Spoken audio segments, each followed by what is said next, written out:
இன்றைய காரும் சொரும் நிகழ்ச்சியில நம்ம கூட பிரபல படத்தொகுப்பாளர் திரு ஆர்கே செல்வா அவங்க தான் ரைடு வர போறாங்க. அவங்கள வெல்கம் பண்ணிட்டு ஷோக்குள்ள போலாம்.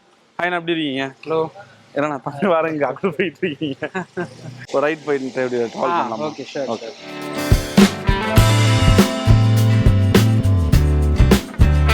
இது ஒரு டிஃப்ரெண்டான ஒரு நம்ம யூஸ்வலா இன்டர்வியூனா நம்ம ஸ்டுடியோ இல்ல மேக்ஸிமம் வந்து ஷூட்டிங் லொகேஷன்ல வந்து டைரக்டர்ஸ் வந்து அங்க ஸ்பாட்ல கொடுக்கறதா இருக்கும், இல்ல ப்ராப்பரா ஸ்டுடியோ தான் மோஸ்ட்லி இருக்கும்.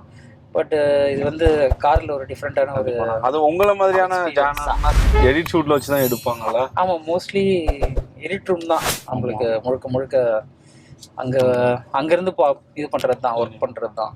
சினிமால டெக்னீஷியன்ஸ் நிறைய பேர்த்துக்கு ஒரு சில பிரச்சனைகள் இருந்தாலும் எடிட்டர்ஸ்க்கு சொன்ன பேமெண்ட்டு அந்த சம்பளம்ங்கிறது முழுமையாக கிடைக்கல. நிறைய ஃபேமஸான படம்னாலும் சரி, லோ பட்ஜெட் மூவினாலும் சரின்னு சொல்கிறாங்க. அதெல்லாம் உண்மையா? எடிட்டருக்கு மட்டும் கிடையாது, இது வந்து எல்லா ஃபீல்ட்லேயும் எல்லாருக்குமே நடக்கக்கூடியது தான். ஸோ ஆனால் எனக்கு தெரிஞ்சு இந்த மாதிரி ஒரு சில விஷயங்கள் இருக்குது. ஆனால் நீங்கள் ட்ராவல் பண்ணுறது யாரோட அப்படின்றது இருக்கணும். உங்கள் டேரக்டர் யார், உங்கள் ப்ரொடியூசர் யார், நீங்கள் யாரோட ட்ராவல் பண்ண போகிறீங்க, இது வேணுமா வேணாமான்ற டிசைட் பண்ண வேண்டியதாக இருக்கும். நீங்கள் வேணாத ஒரு இடத்துல போயிட்டு அதெல்லாம் வேணும்னு கேட்டால் எப்படி கிடைக்கும்? அதனால் நீங்கள் தான் அதை டிசைட் பண்ணணுன்றது இருக்குது. நான் இப்போ அதெல்லாம் கொஞ்சம் ஒரு ஸ்ட்ரக்சராக வந்து ஒர்க் பண்ணிட்டு தான் இருக்கும். அந்த மாதிரி இப்போ யாரோட ஒர்க் பண்ணணும் அப்படின்ற ஒரு இது இருக்க தான் செய்யுது. நீங்கள் தெரியாத ஒரு இடத்துல போயிட்டு எனக்கு இதெல்லாம் வேணும் அப்படின்னா கிடைக்காத. நம்மளோட சாய்ஸ் கரெக்டாக இருந்துச்சுன்னா அது வந்து ப்ராப்ளம் கிடையாதுன்னு நினைக்கிறேன். பேமெண்ட்லாம் வந்து ஒரு எனக்கு தெரிஞ்ச ப்ராப்ளமே இருக்காது. இந்த சைடு செல்வானா இருக்காரு, இந்த சைடு யாரை வச்சுக்கலாம்? யாரு இப்போ இவரே ரஞ்சித் அண்ணாவே. சரி, ஓகே. இப்போ உங்க இந்த ரெண்டு பேரோட இந்த ஒர்க் பண்ணிருப்பீங்களா மூவில, இதுல உள்ள ஏதாவது ஒரு சீக்வன்ஸை பத்தி பேசலாம். இப்ப தங்கலாம் இப்போ ஜென்ரல் ரஞ்சித் அண்ணாவோட ஒர்க் பண்றது இப்போ நீங்க கேட்டீங்களா, இப்போ நான் அதான் சொல்லுவேன். அவர்கிட்ட சொல்லும் போது அவனுக்கு கவனிப்பார், முழுமையாக கேட்பார். அப்படியான்னு கேட்பார். கேட்டுட்டு அவர் என்ன பண்ணுவார், வேணாம் வேணுன்றதை தாண்டி சரி ஓகே நீ பண்ணிக்காமி அப்படின்னு. சரி நீ அதை நீ இப்போ சொன்னதை வந்து இது பண்ணி காட்டுறா, அதாவது நீ சொன்னதை அப்படியே ரெடி பண்ணி காட்டு, ஒர்க் ஆச்சுன்னா பார்க்கலாம் அப்படின்னு பண்ணி காமிச்சோன்னே அது ஒர்க் ஆச்சுன்னா நாங்கள் வந்து அப்படியே வச்சுருவோம். ஒர்க் ஆகலைன்னா நான் பண்ணும்போதே சொல்கிறேன், ஆமாம் பண்ணும்போதே தெரிஞ்சிச்சு எனக்கு ஒர்க் ஆகலை அப்படின்றோம். ஸோ அப்படி தான் வந்து எங்களோட இது போவோம். இது வந்து அவர் சொன்னார், இப்போ நான் சொன்னேன்றதை தாண்டி அந்த ஸ்பேஸ் இருக்கும்ன்ற ரெண்டு பேருக்கும் ஒரு ஈக்குவல் ஸ்பேஸ் வந்து கிடைக்கும் எங்கள் ரெண்டு பேருக்கும். அந்த மாதிரி தான் நாங்கள் ஒர்க் பண்ணியிருக்கோம். ரொம்ப நம்புவார் அவர். டெக்னீஷியனை வந்து ஸ்பேஸ் கொடுப்பாரு, உனக்கு எவ்வளோ நாள் டைம் தேவைப்படுதுன்னு கேட்பாரு. நான் இந்த மாதிரி வேணும்னு சொல்லுவேன். சரி அப்போ எப்போ வரணும்னு சொல்லுவார். அந்த மாதிரி தான் இருக்கும். சும்மா ஃபோன் பண்ணிட்டு நான் நாளைக்கு வந்துடுவா இன்னைக்கு வந்துடும் அந்த மாதிரி ஒரு அந்த சீனே கிடையாது. அதை வடிவேல் ஒரு ஸ்டேஜில் சொல்லுவார், தேவர்மன் படத்தில் ஒரு அழுகிற சீனில் நான் ஓவர் ஆக்ட் பண்ணியிருப்பேன். ஸோ சிவாஜி சார் வந்து பிசி ஸ்ரீராம் அவங்களோட சொல்லி இந்த சீனை கட் பண்ண சொல்லியிருந்தேன். பட் மூவி அவுட் ஆகும்போது தான் தெரியும், ஏன்னா எடிட் பண்ணும்போது அவருக்கு தெரிஞ்சிருக்காதுல. ஸோ இந்த மாதிரி ஏதாவது ஒரு கேரக்டர், ஒரு ஆர்டிஸ்ட்டு, என்னப்பா செல்வா நல்லா போயிட்டு இருந்துச்சு, இந்த சீனில் என்னை பாதியை கட் பண்ணி தூக்கிட்டேப்பா, எனக்கு ரொம்ப கஷ்டமாக இருக்குது, இது மாதிரி சும்மா ஜாலியாக யாராவது கேட்டிருக்காங்களா? நிறைய பேர் கேட்டிருக்காங்க. யாரு எந்த படத்துல கேட்டிருக்காங்க எக்ஸாக்ட்டா சொல்ல முடியாது. நிறைய பேர் கேட்டிருக்காங்க. மைண்ட்ல வரும்லண்ணா, இவர் எப்பவுமே கொஞ்சம் ஏதோ மைண்ட்ல ஓடிட்டே இருப்பார்ல, அதை சொல்றேன். அதெல்லாம் கொஞ்சம் சொல்லக்கூடாது, அதுதான் வந்து ஒரு எத்திக்ஸ். சரி, ஓகே, டன். இப்போ ஸ்பாட்ல தனுஷ் அழுறாருன்னு வச்சுக்கோங்க, அவர் அழுறது எமோஷனலா காட்டுறீங்க, இதை இன்னும் கொஞ்சம் நான் நல்ல கிறிஸ்பியா காட்டணும்னா என்ன பண்ணுவீங்க? கிறிஸ்பியானா அதை இன்னும் கொஞ்சம் அப்படியே ஒரு அந்த விஷுவலை பார்க்கும்போது 2 பேருக்கு கண்ணில் தான் கண்ணீர் வருது, அதை 20 பேர் கண்ணீராக வரணும் அப்புறம் அந்த விஷுவல்ஸ்க்கு எக்ஸ்ட்ரா நீங்கள் என்னெல்லாம் பண்ணுவீங்க? விஷுவல் நாங்கள் முதல்ல எமோஷன் ரெடி பண்ணுறதுக்கு மியூசிக்காக ஒர்க் பண்ணுவோம். ஃபர்ஸ்ட்டு ஒரு மியூசிக்கோட ஸ்டார்ட் பாயிண்ட் எண்ட் பாயிண்ட்னு ஒன்று ஒர்க் பண்ணுவோம். பட் இது டெக்னிக்கல் டேர்ம். பட் அந்த நிஜமாவே அந்த சீனில் அந்த எமோஷன் இருக்கான்றது ஒன்று இருக்குது. அந்த சீனில் அந்த எமோஷன் இருந்தால் தான் வந்து அது கிடைக்கும். ஒரு மூவிக்கு மேக்ஸிமம் எவ்வளோ டேஸில் நான் எடிட் பண்ணுவேன், எவ்வளோ டேஸ் ஆகும்? இல்லை அதான் இது எல்லாமே நம்ம ரேண்டமாக வந்து ஒரு படத்துக்கு அப்படின்னு சொல்கிறோம்ல, ஒன்று ஒரு மாதிரி. அது ஒரு படமும் ஒரு ஸ்டைலு. மினிமம் நான் இப்போ சார்பட்டா மட்டும் சொல்கிறேன், நான் முன்னாடி சொல்லியிருக்கேன் 2-3 இடத்துல. நீங்கள் அதனால தான் நான் அந்த படம் இல்லாமல் வேற படத்துக்கு கேட்குறீங்களா? இல்லை, பரியரும் பெருமாள் இருக்குல்ல, பரியரும் பெருமாளில் வந்து நாங்கள் ஃபர்ஸ்ட் கட் பண்ணோம், ஷூட் பண்ணாங்க. ஷூட் பண்ணதுலேருந்து நாங்கள் டே நைட் உட்காந்து ஒரு 25 டேஸில் படத்தை கம்ப்ளீட் பண்ணிட்டோம். பொதுவாகவே காரும் ஷோரூமில் டிரைவ் பண்ணிட்டு கொஞ்சம் நேரம் எடுப்பேன், அப்புறம் கரெக்டாக லஞ்ச் டைம் போயிடுவேன். டின்னரா லஞ்சானே தெரியல, சம்மந்தம் இல்லாத டைம்ல நம்ம போய்கிட்டு இருக்கோம். சரி ஓகே, அதனால அண்ணனை ரொம்ப டிஸ்டர்ப் பண்ணக்கூடாது. மிகப்பெரிய 2 படம் போய்கிட்டு இருக்க. இப்போ ஒரு படத்தோட ட்ரெய்லர், சரி ஒரு ட்ரெய்லர்னா இப்படிதான் இருக்கணும், அது ஒரு ஃபைட் வரும், ஒரு எமோஷன் வரும், காமெடினா காமெடி வரும். பட் நீங்க ஒர்க் பண்ண ரீசெண்ட் டேஸ்ல, ரீசெண்ட் டைம்ல, ரீசெண்ட் இயர்ல ஒர்க் பண்ண படங்கள்ல காமெடி இருக்குமா அப்படிங்கிறது தெரியல.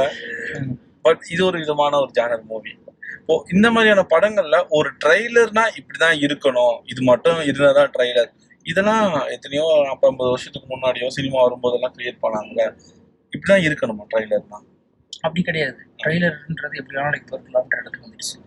நீங்க என்ன காட்டுறீங்களோ உங்க ஸ்டைல்ல நீங்க பண்ணீங்கன்னா அதுக்கு அடாப்ட் ஆகுறாங்க எல்லாருமே. அந்த படம் இப்படிதான் அந்த படம் இருக்கும்ன்றது அடாப்ட் ஆயிடுறாங்க. முழுமையா கதையை சொல்லி ஒரு கதையை வந்து நம்ம டிஸ்கஸ் பண்ணி ப்ராப்பரா ப்ரிப்பேர் பண்ணி வர வச்ச படம் சார்பட்டா.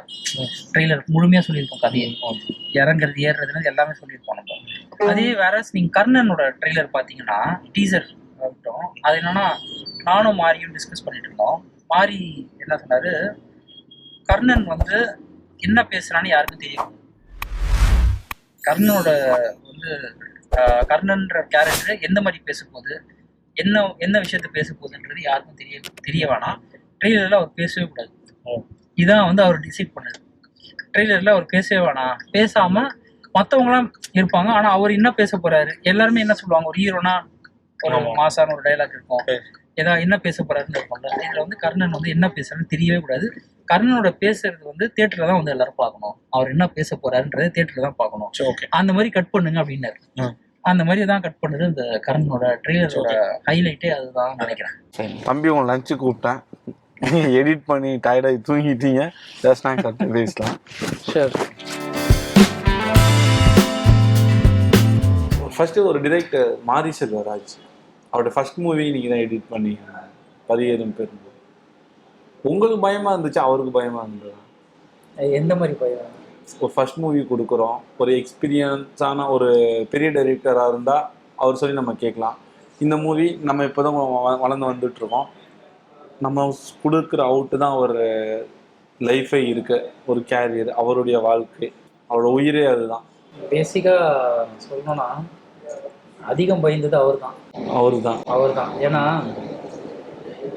ஒரு டே 1லேருந்தே வந்து ரொம்ப பயத்தில் தான் இருப்பார். அதாவது நம்ம ஒன்று பண்ணுறோம், ரொம்ப நாள் வெயிட் பண்ண இதுக்காக ஒரு விஷயம் பண்ணுறேன், கரெக்டாக இருக்கா, இது ஒர்க் ஆகுதா, நீங்கள் ரசிக்க முடியுதா, பார்க்க முடியுதான்னு கேட்டுகிட்டே இருப்பார் டெய்லி.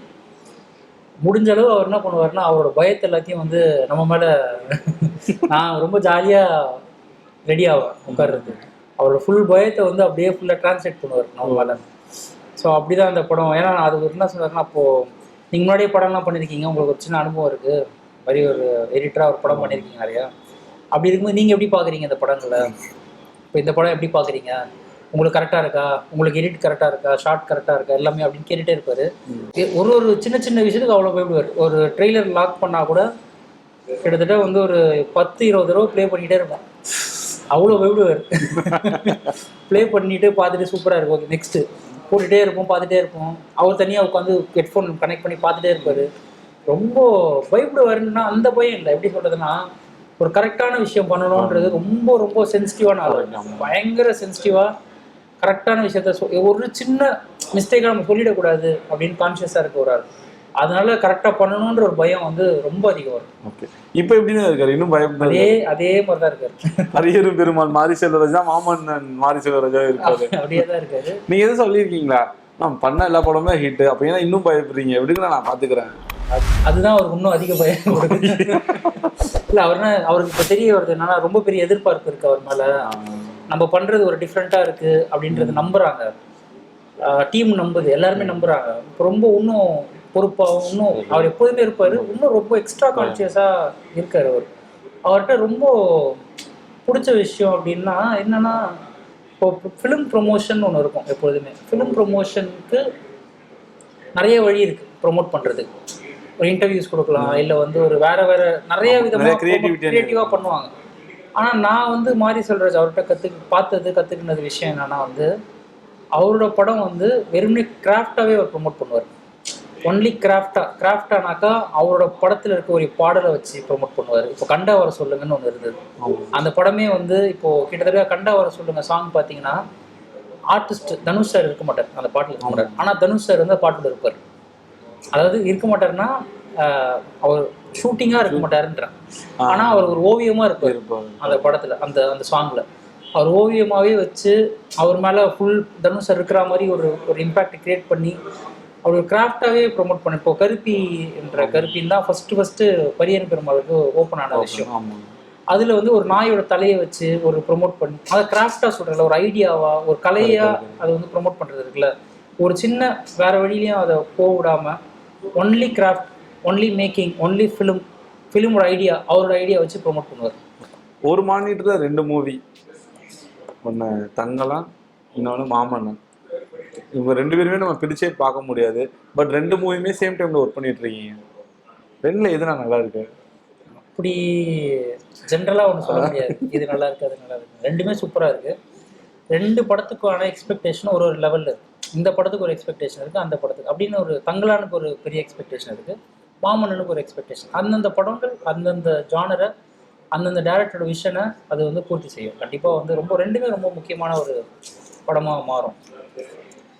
2மே ஒரு எனக்கு தெரிஞ்ச அந்த ஒரு வில்லேஜில் ஒரு புழுதி பறக்கும்ல, இந்த மாதிரியான ஒரு கலர் டோன், ஒரு டார்க் மோடில் தான் இந்த 2 மூவியுமே 2 பேருமே ட்ராவல் பண்ணிட்டு இருக்காங்க. இப்படி போயிட்டு இருக்கும்போது இடையில ஆர்ஜே பாலாஜி உங்களை அப்பப்போ வந்து டச் பண்ணி போயிட்டு இருக்காரு. இடையில அந்த மூவியும் ஒர்க் பண்ணுறீங்க. இப்போ இந்த டைமில் மொத்தம் எத்தனை படம் ஒர்க் பண்ணிட்டு இருக்கீங்க? 7 படம் போயிட்டு இருக்கு ஆக்சுவலாக. தங்கலான் மாமன்னன் போக இன்னும் 5 படம், மொத்தமாக 7 படம் ஒர்க் பண்ணிட்டு இருக்கேன். எனக்கு ஆக்சுவலாக வந்து சீரியஸான படங்கள் தான் நான் பண்ணுறேன். ஆனால் எனக்கு எல்லா விதமான படங்களும் பிடிக்கும். ரொம்ப என்டர்டெய்னிங்கான படங்களும் எனக்கு ரொம்ப ரொம்ப ரசித்து ஜாலியாக பார்க்கவும். அதுதானே சினிமா. நிறைய வெரைட்டி ஆஃப் இதுதான். ஒரு படம் என்டர்டெயின் பண்ணால் பண்ணணும், ஒரு படம் வந்து கருத்தாகவும் கரெக்டாக இருக்கணும்னா கரெக்டாக இருக்கணும். அந்த மாதிரி தான் இப்போ சிங்கப்பூர் செல்வன்னு ஒரு படம் பண்ணிகிட்டு இருக்கேன். அது ஃபுல் அண்ட் ஃபுல் ஃபன் படம். ஃபன்னாக ஃபுல்லாக சொல்ல முடியாது, ஒரு பர்டிகுலர் சீக்வன்சஸ்லாம் பயங்கர. ஆர்ஜே பாலாஜியோட படம் பர்டிகுலர் சீக்வன்சஸ்லாம் வந்து பயங்கரமான. இப்போ இதற்கு தானே ஆசைப்பட்ட பாலகுமாரா அந்த டேரக்டரோட படம், அவரோட ஸ்டைலில் அவர் ஒன்று பண்ணியிருக்காரு. அதுவும் என்ஜாய் பண்ணி ஒர்க் பண்ணியிருக்கேன். அதே மாதிரி இப்போது ப்ளூ ஸ்டார்னு ஒரு படம் பண்ணிகிட்ருக்கேன். அது வந்து கிரிக்கெட் ஃபிலிம். எனக்கு வந்து ஒரு சார்பட்டா வந்து ஒரு எடிட்டிங்கில் வந்து விளையாடுவாங்கன்னு இருக்குல்ல, எப்படி வேணாலும் என்ன வேணாலும் போட்டு ஒன்று மேட்ச் பண்ணி ஒரு எமோஷனாக ஒன்று க்ரியேட் பண்ணுறது இருக்குல்ல, அந்த மாதிரி ஒரு ஒரு ஒரு படம் மாதிரி ப்ளூ ஸ்டார் ஒரு குட்டி சார்பட்டா மாதிரி ரெடி ஆகிட்டு இருக்கு. அவரோட ரஞ்சித் அண்ணாவோட கோ டைரக்டர் தான் அவரோட வளர்ப்புன்னு கூட சொல்லலாம். அவரோட இடம், அவரோட ப்ரொடக்ஷன் நடக்கிற ஒரு படம் தான் ப்ளூ ஸ்டார். அங்கே ஆக்சுவலாக ரஞ்சித் அண்ணாவோட க்ளோஸ் ஃப்ரெண்டு ஜெயின்ற 2 பேரும் ஒன்றா படித்தவங்க. அவர் இன்னைக்கு படம் பண்ணுறாரு. கிட்டத்தட்ட ஒரு குட்டி சார்பட்ட மாதிரி ஒரு படம். இந்த நீல ப்ரொடக்ஷனில் பண்ணுற படங்களுக்குலாம் நான் தான் ஒரு ஆஸ்தான ஒரு எடிட்டர். இந்த பேரை கொண்டு வந்துட்டீங்க. இல்லை, அது நான் அசிஸ்டண்ட்டாக இருக்கும்போது ரஞ்சித் அண்ணா எனக்கு ரொம்ப பழக்கம். மெட்ராஸ் ஒர்க் பண்ணும்போது எனக்கு பழக்கம். அப்போது அவங்க அசிஸ்டன்ட் டேரக்டர்ஸ் எல்லாரும் பழக்கம். இன்றைக்கி அந்த அசிஸ்டன்ட் டேரக்டர் எல்லாருமே படம் பண்ணுறாங்க. அவங்களோட நான் அப்படியே ட்ராவல் ஆகிறேன். ஸோ அதுதான் பார்க்குறேன், அப்படி தான் நான் பார்க்குறேன் அதை. Vanam, your digital content channel.